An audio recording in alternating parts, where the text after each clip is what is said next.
3. A cidade dos sinos. Um homem estava à beira de um precipício observando sua pátria se transformar em pó. As águas se agitavam mais abaixo, bem abaixo, e ele ouviu uma criança chorar. Eram suas próprias lágrimas. Coletado no quarto dia de Tanats, ano de 1171, 30 segundos antes da morte. O indivíduo era um sapateiro de certo renome. Kharbrandt, a cidade dos sinos, era um lugar que Shallan jamais imaginara que fosse visitar.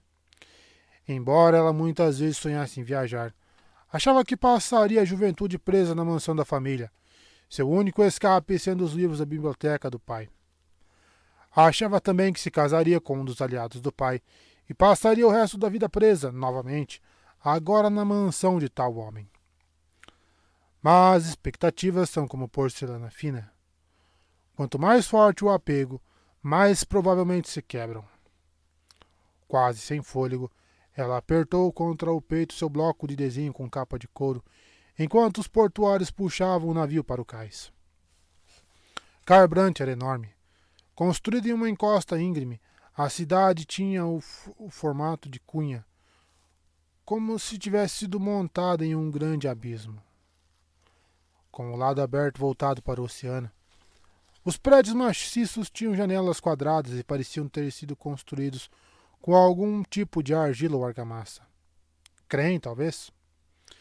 Eram pintados em cores vivas, principalmente vermelho e laranja, mas às vezes azul e amarelo. Ela já conseguia ouvir os sinos tilintando ao vento, fazendo ressoar suas vozes puras. Para contemplar a parte mais alta da cidade tinha que esticar o pescoço.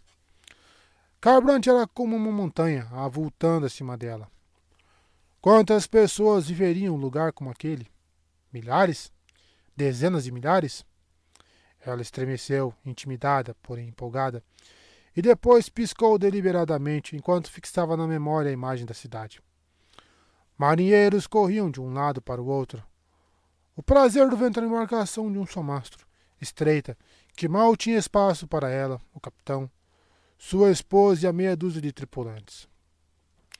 Parecia muito pequena no início, mas o capitão Tosbeck era um homem calmo e cauteloso, além de excelente marinheiro, ainda que fosse pagão. Conduziram o barco com cuidado ao longo da costa, sempre encontrando uma enseada protegida para resistir às grandes tormentas. Enquanto os homens faziam a atracação, o capitão supervisionava o trabalho. Tosbeck era um homem baixo, da mesma altura de Shallan, e usava suas longas sobrancelhas tailenas em um curioso estilo eriçado. Era como se tivesse 2 leques balouçantes sobre os olhos, cada qual com cerca de um palmo de comprimento. Usava um simples gorro de tricô e um casaco preto com botões prateados. Tinha uma cicatriz no queixo que Shallan fantasiara que ele arrumara em uma furiosa luta contra piratas. Um dia antes, para sua decepção, ela descobrira que fora causado por material solto no convés durante um temporal. A esposa dele, Ashleigh, já estava descendo a prancha de desembarque para registrar a embarcação. O capitão percebeu que Shallan observava e se aproximou. Era um parceiro de negócios de sua família e há muito tempo gozava da confiança de seu pai. Isso era bom, pois o plano que ela e os irmãos tinham concebido não dava margens para que ela levasse uma dama de companhia, nem uma aia. O plano deixava Shallan nervosa. Muito, muito nervosa. Ela detestava fazer jogo duplo, mas a situação financeira da sua família. Eles precisavam de uma colossal infusão de dinheiro ou de alguma vantagem na política doméstica vedena. Caso contrário, não durariam até o fim do ano. Uma coisa de cada vez, pensou ela, obrigando-se a permanecer calma. Encontre Jasna Collin, presumindo que ela não tenha partido sem você novamente. Eu enviei um garoto para verificar, Luminosa, disse Tosbeck. Se a princesa ainda estiver aqui, nós logo saberemos. Shallan assentiu, agradecida, segurando seu bloco de desenho com mais força. Já na cidade viu gente em toda a parte. Alguns usavam roupas familiares, calças e camisas atadas à frente para os homens, saias e blusas coloridas para as mulheres. Poderiam ser cidadãos de sua terra, já Quebec, mas Carbrandt era uma cidade livre. Uma pequena cidade-estado, na verdade, politicamente frágil. Seu território era pequeno, mas seu porto era aberto a todos os navios que passassem, e não se faziam perguntas a respeito de nacionalidade ou condição social. As pessoas afluíam para lá. Isso significava que muitos dos passantes eram exóticos. Aquelas túnicas de uma só peça indicavam um homem e uma mulher de Tachique, bem a oeste. Os longos casacos que desciam até os tornozelos, mas que se abriam na frente como capas. De onde viriam? Poucas vezes ela havia visto tantos parchemanos como ali, trabalhando nas docas, transportando carga nas costas. Como os parchemanos que seu pai possuía, aqueles eram corpulentos, com membros fortes e aquela estranha pele marmorizada, branca ou preta, com estrias vermelhas. O padrão marmorizado era único em cada indivíduo. Pouca vontade de ler Mistborn de uma vez. Após perseguir Jasna Collin da cidade em cidade por quase 6 meses, Shallan estava começando a achar que jamais alcançaria a mulher. Será que a princesa a estava evitando? Não parecia provável. A verdade era que Shallan simplesmente não era importante o suficiente para que esperassem por ela. A luminosa Jasna Collin era uma das mulheres mais poderosas do mundo e uma das mais infames. Era a única integrante que se declarava herege em uma família real devota. Shallan tentou não ficar ansiosa. Provavelmente descobririam que Jasna partiria de novo. O prazer do vento passaria a noite atracado e Shallan negociaria um preço com o capitão, com um bom desconto em função dos investimentos de sua família nos negócios mercantis de Tosbeck, para que ele a levasse até o porto seguinte. Fazia meses que Tosbeck tinha parado de torcer para se livrar dela. Ela jamais notara qualquer ressentimento por parte dele. Sua honra e lealdade o faziam concordar com os pedidos dela. No entanto, sua paciência não duraria para sempre. Nem o dinheiro dela. Ele não a abandonaria em uma cidade estranha, claro, mas poderia insistir, mesmo que pesarosamente, em levá-la de volta a Vendenar. Capitão, chamou o marinheiro correndo prancha acima. Usava apenas um colete e uma calça folgada, e tinha a pele fortemente bronzeada de quem trabalhava ao sol. Nenhuma mensagem, senhor. O oficial de registro do porto disse que Jasna ainda não foi embora. Ah! Exclamou o capitão, virando-se para Shallan. A caçada terminou. Louvados sejam os arautos, disse Shallan baixinho. O capitão sorriu, as extravagantes sobrancelhas parecendo fachos de luz sobre seus olhos. Deve ter sido seu lindo rosto que atraiu para nós esse evento favorável. Até os esprenos de vento ficaram encantados com a senhorita luminosa Shallan e nos conduziram até aqui. Shallan ruborizou, considerando uma resposta que não seria exatamente decorosa. Ah, disse o capitão apontando para ela.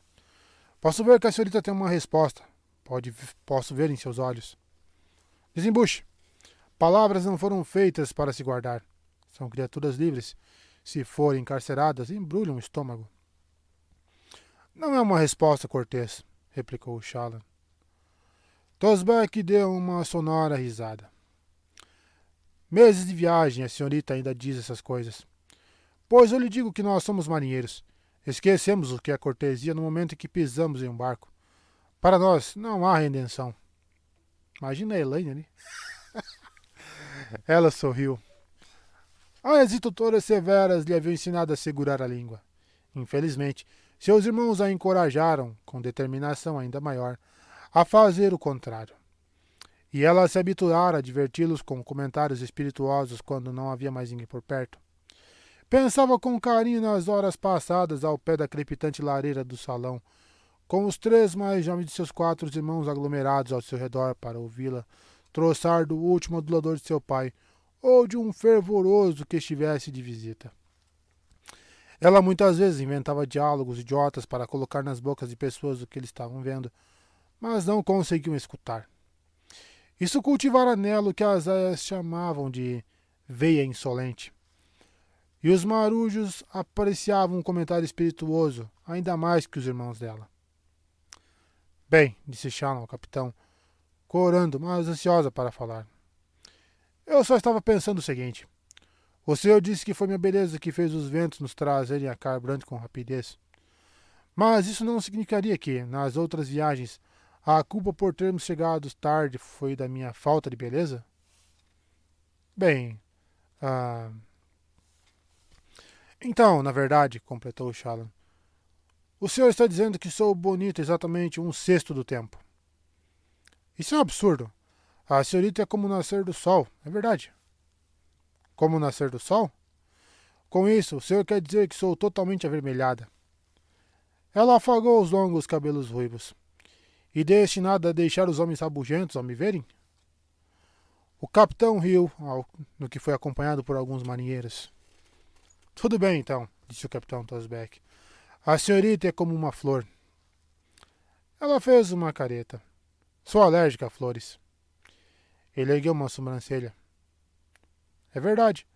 Eu até acho que as flores são cativantes, mas se o senhor me desse um buquê, eu teria um ataque de espirros tão violento que o senhor teria que remover as minhas sardas das paredes.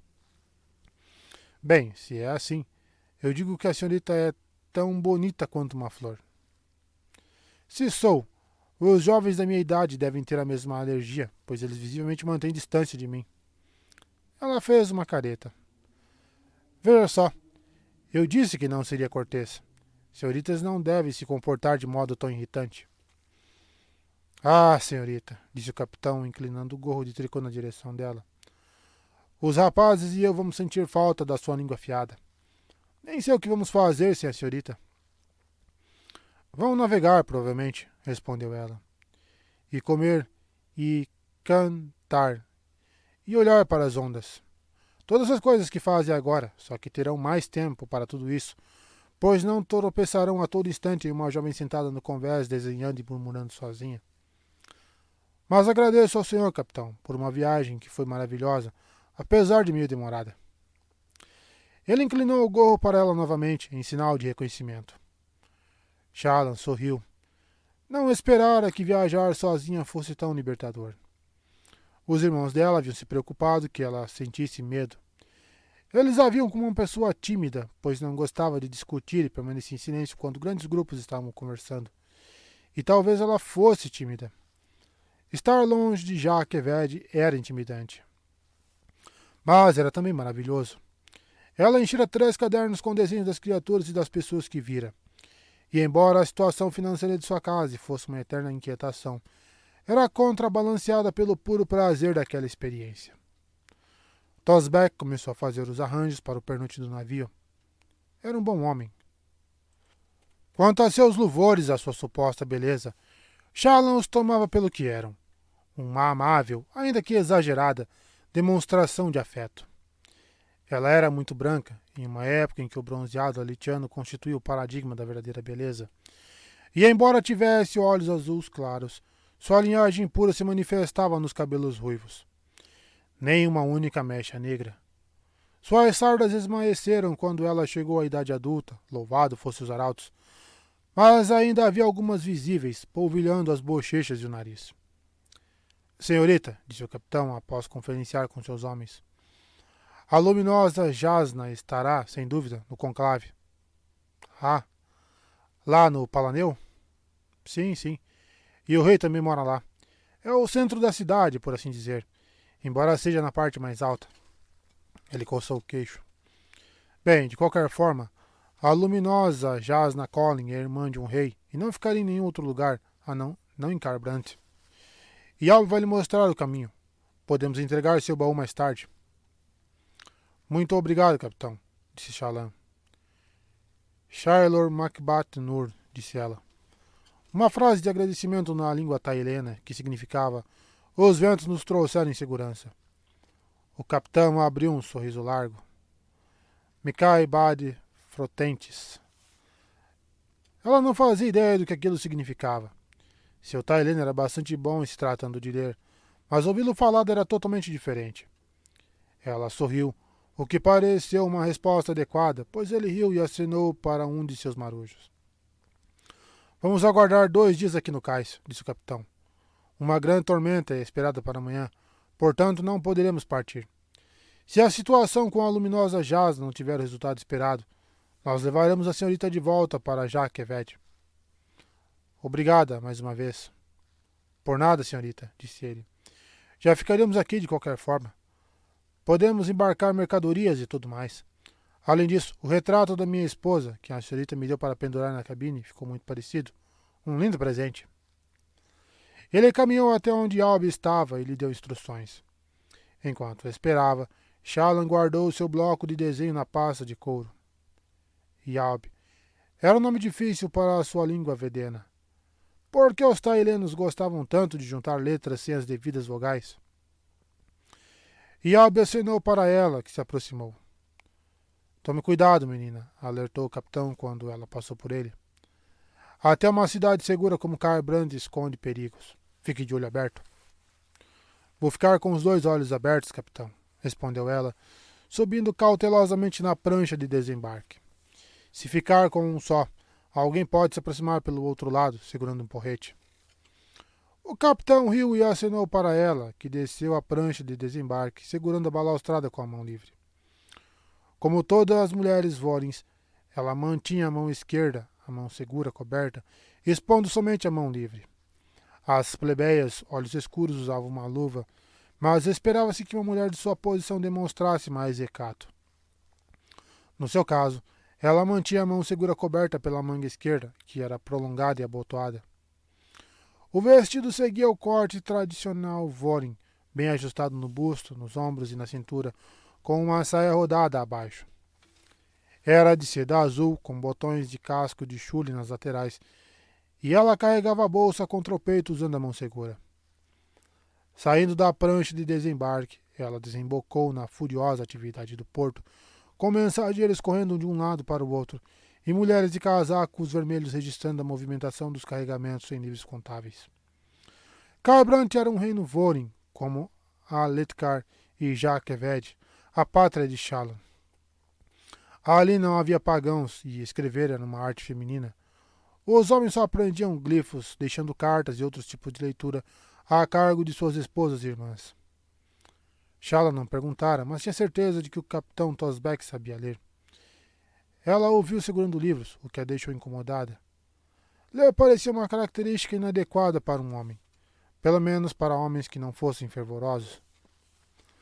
Vai precisar de transporte? Perguntou Yalb com um sotaque taileno tão carregado que ela mal conseguia distinguir as palavras. Sim, por favor. Ele assentiu e se afastou às pressas, deixando-a no porto rodeada por um grupo de parchemanos que transportavam laboriosamente caixotes de um embarcadouro para outro. Embora lentos de raciocínio, os parchemanos eram excelentes trabalhadores. Nunca reclamavam e sempre faziam o que lhes era ordenado.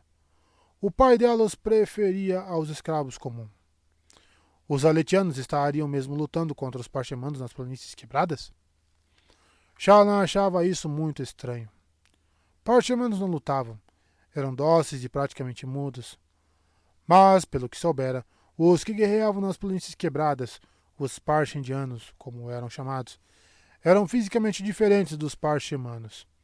Eram mais fortes, mais altos e mais inteligentes. Talvez não fossem realmente parchemanos, mas parentes distantes. Para sua surpresa, ela viu sinais de vida animal por todo o porto. Algumas enguias celestes ondulavam no ar à procura de ratos ou peixes. Pequenos caranguejos se ocultavam nas rachaduras do cais e pencas de ráspiros se aglutinavam nos grossos troncos dos molhes. Em uma rua que dava para a cidade, uma marta que se ocultava nas sombras atenta a qualquer pedaço de comida que por acaso caísse no chão. Shallan não conseguiu deixar de abrir sua pasta e iniciar o desenho de uma enguia celeste, arremetendo contra uma presa. Não tinha medo das pessoas? Ela segurou o bloco de desenho com a mão segura, os dedos ocultos posicionados no topo, enquanto desenhava com um lápis de carvão. Antes que tivesse terminado, seu guia retornou, acompanhado de um homem com uma estranha geringonça dotada de 2 grandes rodas e um assento coberto por um dossel. Hesitante, ela baixou o bloco de desenho. esperava uma liteira. O homem que puxava a engenhoca era baixo de pele escura, com um largo sorriso e lábios grossos, e fez sinal para que Shallan se acomodasse, o que ela fez com a graça recatada que suas amas lhe haviam ensinado. O condutor fez então uma pergunta em uma língua entrecortada e abrupta que ela não reconheceu. O que ele disse? Perguntou ela a Yalb.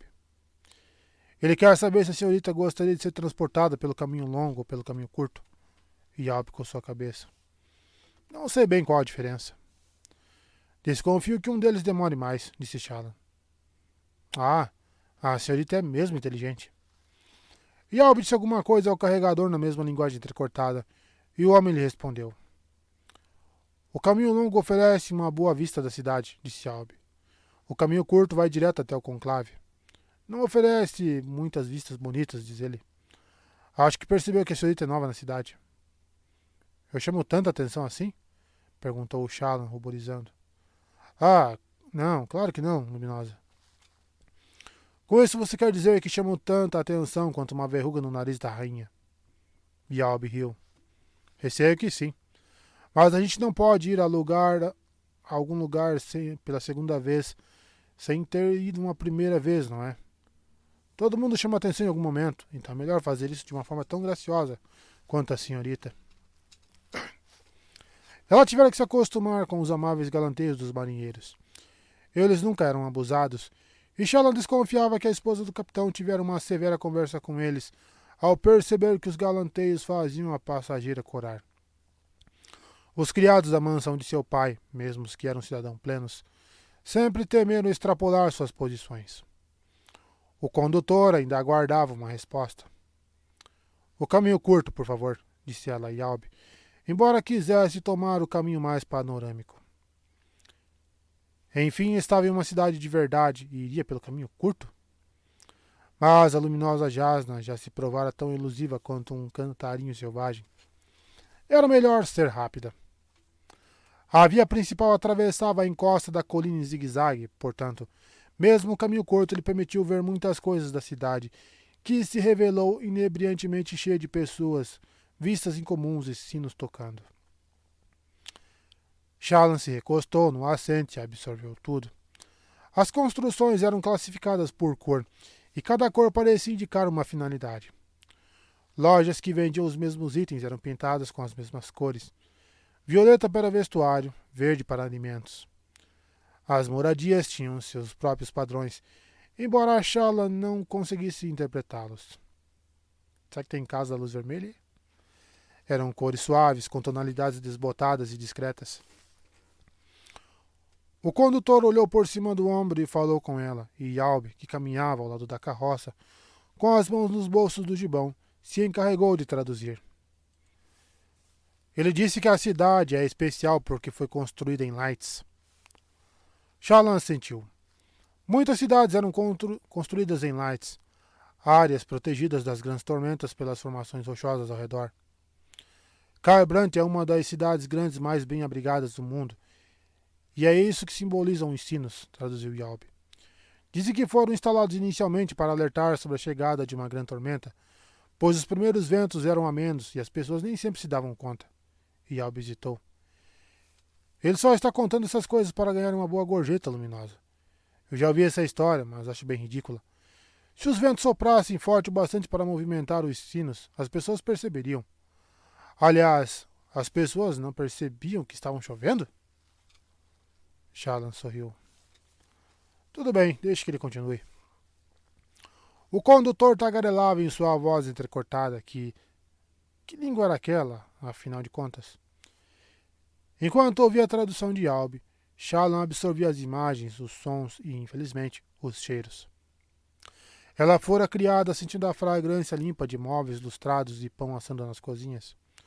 Sua jornada pelo oceano a familiarizou com outros aromas, como o de salmoura e o do límpido ar marinho.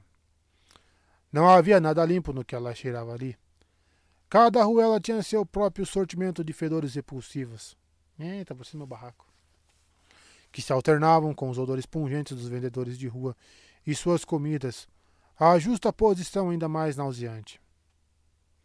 Felizmente, o condutor seguia pelo meio da rua, onde os fedores chegavam amenizados. Porém, o tráfego era mais intenso, o que os fazia andar mais devagar. Ela olhava embasbacada para os passantes. Aqueles homens de mãos enluvadas e pele levemente azulada eram de Natanatan. Mas quem seriam aquelas pessoas altas e majestosas metidas em túnicas pretas? E os homens com barbas trançadas que lembravam cordas? Sons lembravam a Shala no coro discordante dos cantarinhos que ouvia perto de casa, só que multiplicado em variedade e volume. Uma centena de vozes se chamando, mesclando-se com portas batendo, rodas girando sobre pedras e ocasionais guinchos de enguias celestes. Os sinos onipresentes badalavam ao fundo, mais alto quando o vento soprava. Eram exibidos nas vitrines das lojas e pendurados nos beirais das casas. Cada poste de luz na rua tinha um sino pendurado sob a lâmpada, e o veículo de Shallan tinha um sininho prateado na ponta do dossel. Quando ela estava a meio caminho da subida, uma onda retumbante de sinos bateu a hora. Os diversos e desincronizados repiques produziam um estrépito retumbante.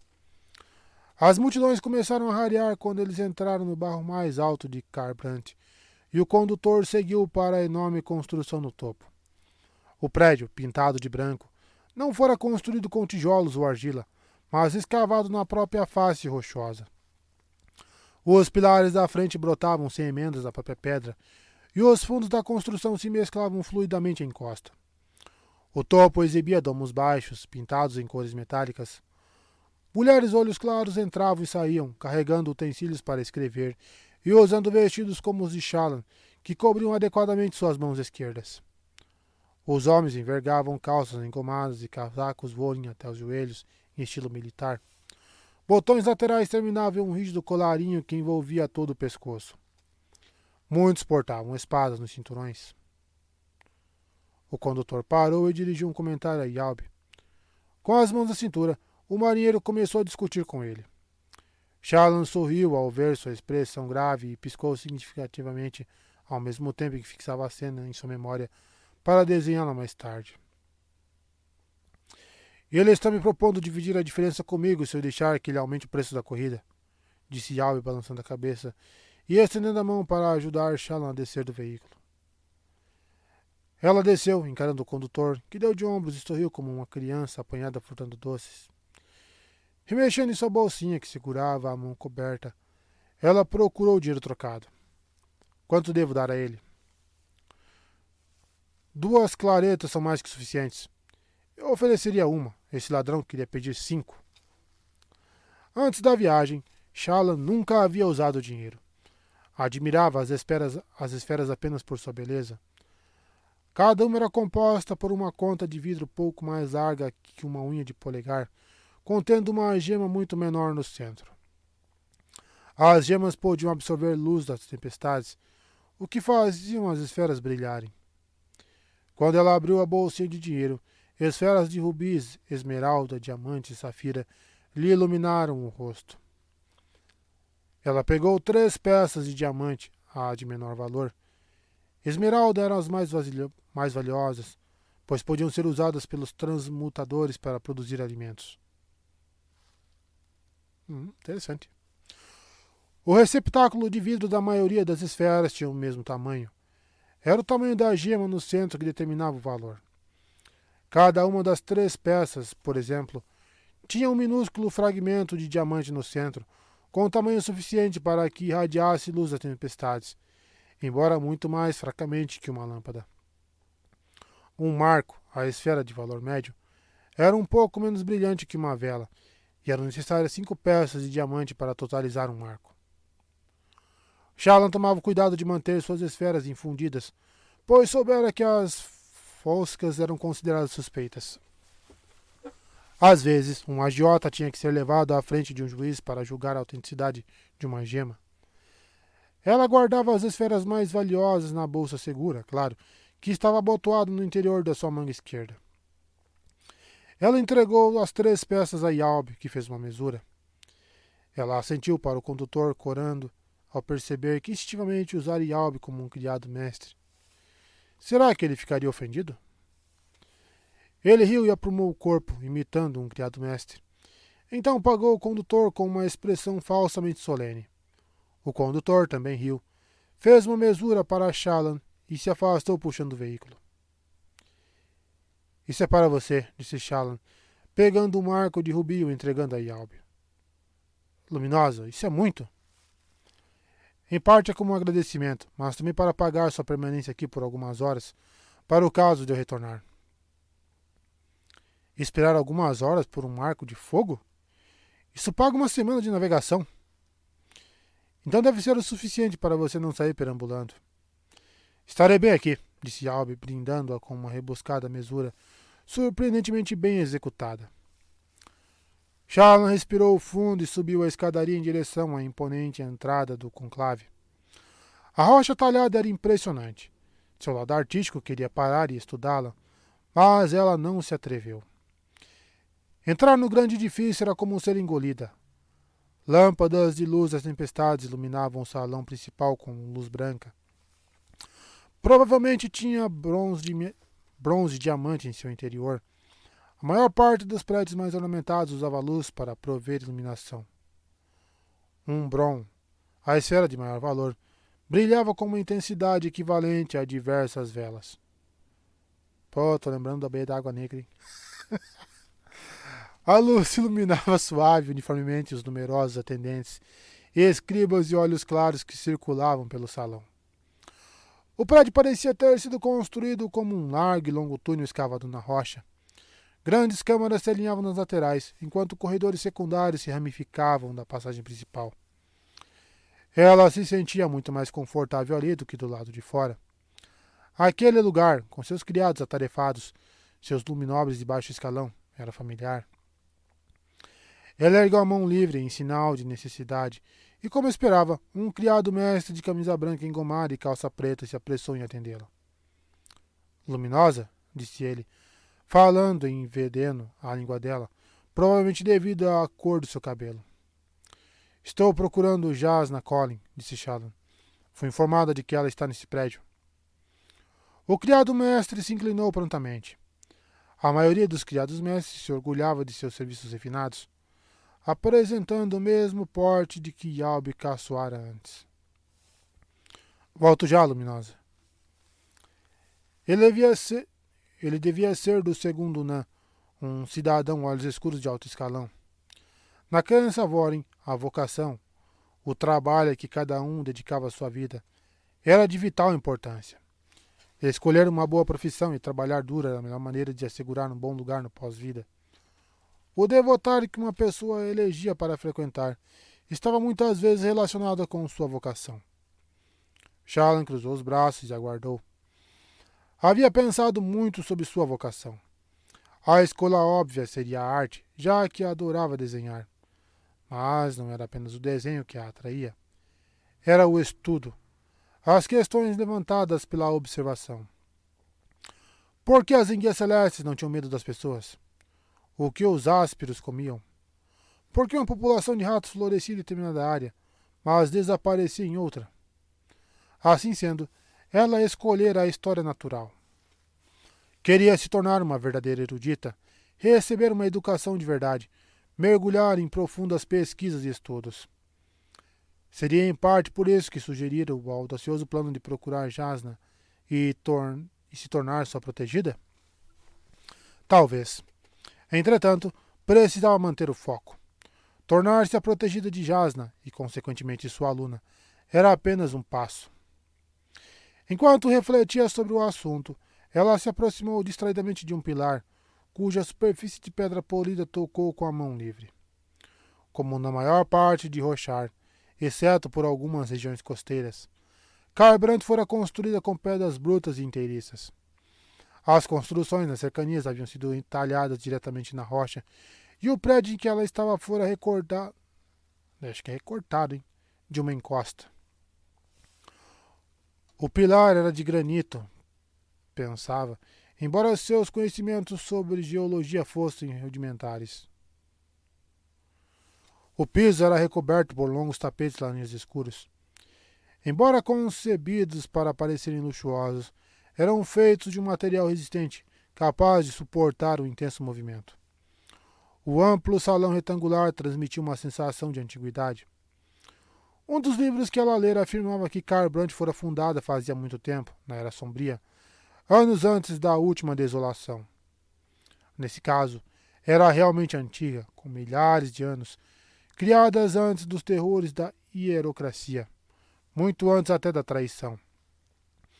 Quando os esvaziadores, segundo se dizia, perambulavam pela terra com seus corpos de pedra. Luminosa? Disse uma voz. Shallan se virou e viu que o criado retornara. Por aqui, Luminosa.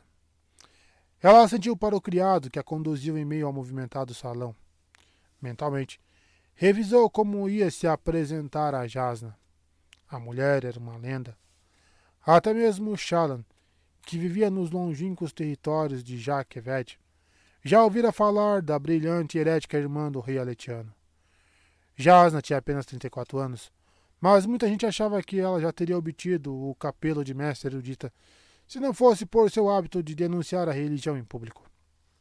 Já estou gostando dela, hein?